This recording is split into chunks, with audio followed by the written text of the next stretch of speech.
नमस्कार जय Jagannath welcome to my channel. आज मु गोटे डल केक करने जाऊँगी। आसतु देखी नवा डल केक केमती करुँची।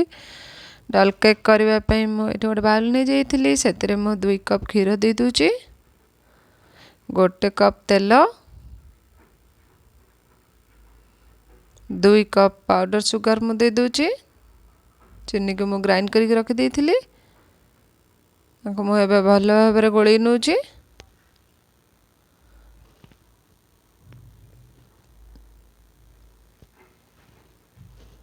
मु 4 कप मैदा नहीं जाइए। मैदा को ये देकी मु गोल नौची, भल भाव गोल देवी ना गेटा रही। मैदा को सब भल भाव गोल नौथे, गेटा रहीगले भल हेबनी केकटी।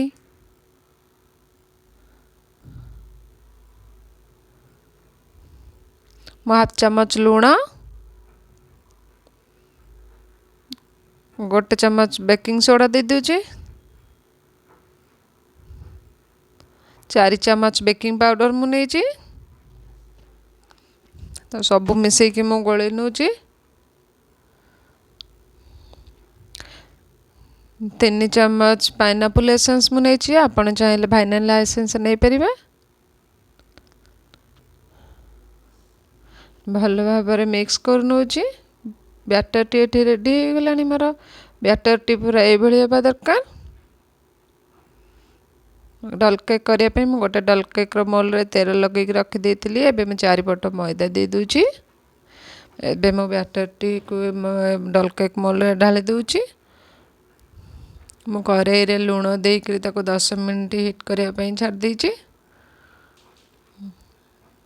10 मिनट पर मुझे दे दूची केक टी को। केक टी 1 घंटा लगे, 1 घंटा भीतर हो जाइए।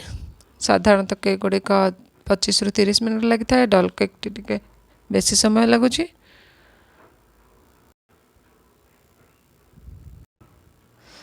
2 कप व्हिपिंग क्रीम को मुझे जाइली।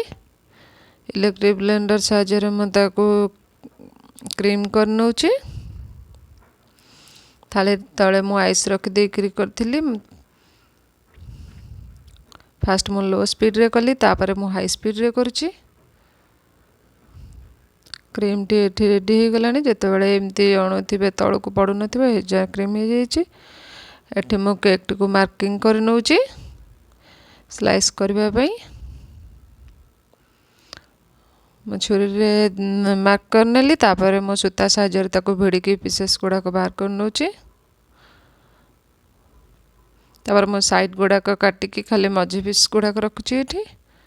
एठी गोटे प्लेट रे क्रीम लगे देइथिली, तापर मो केक पीसेस रखिकी तापर मो सुगर सिरप लगे देली।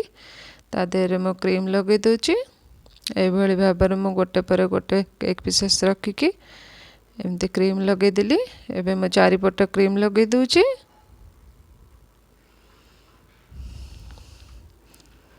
तापर मो क्रीम रे पीच कलर पकेकी क्रीम को कलर कर नेली।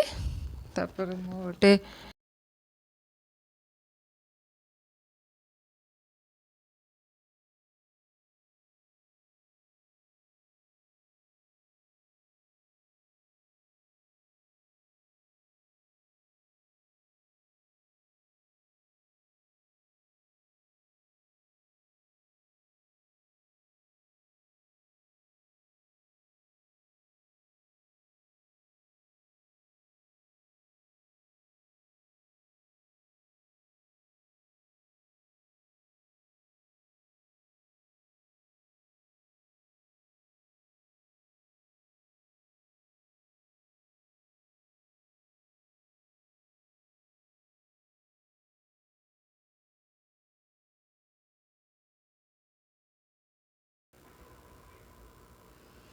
एभली भाव मो डल ड्रेस टी को सजई नौची।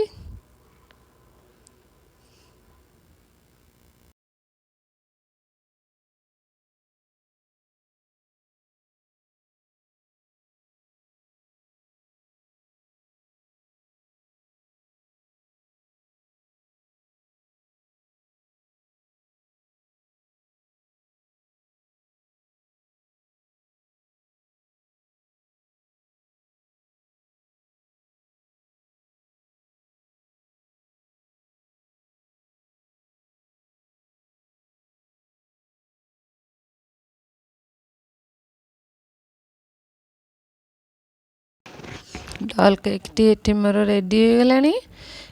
जदि केकटी आपण मानक भल लगुव ताले चैनल को लाइक करेंगे, शेयर करेंगे, सब्सक्राइब करेंगे। जय जगन्नाथ।